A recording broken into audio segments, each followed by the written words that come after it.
Welcome back to the channel, guys. Today we're getting rid of this old nasty looking clutch fan. We're going to put on this Maxon Performance electric fan. It comes with thermal switch that'll ground out the fan and turn it on when it gets to 170 degrees, but I think I'm going to just put it on a toggle, so if I want to turn it off I can turn it off, but I'm probably just going to end up leaving it on most of the time. It's pretty warm down here in Florida about 90% of the time, so we'll see. I'll show you how I wired it up and we'll see how good it works. Stay tuned. Alright, I got my 16-inch electric fan mounted in there real nice where I want it.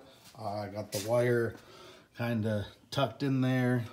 The fan grounds to the chassis there, and then I'll kind of go over how I wired the relay. The blue wire goes to terminal 87 on the relay, and that's what's going to power the fan. Terminal 30 is coming from the battery, and I use the circuit breaker that came in the kit with that. So just make sure you do the brass side goes to the battery, just like I have it there.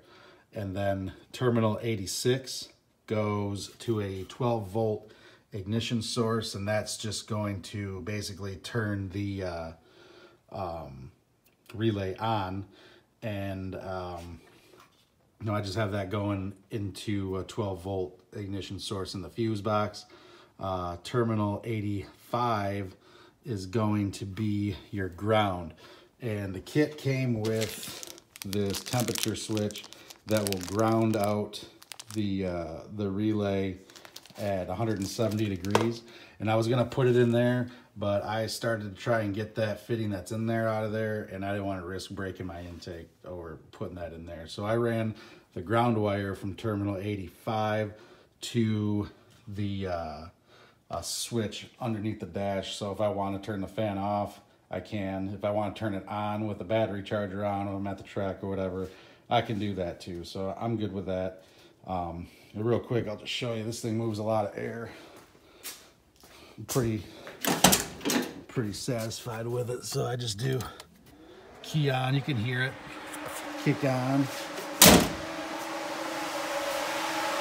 I'll grab a towel real quick.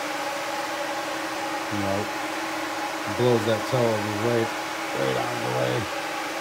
So I'm happy with it. Let's kick this off real quick.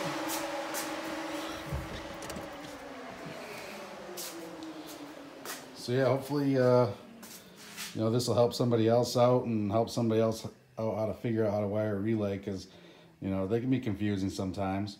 And be sure to like and subscribe. Thanks, guys.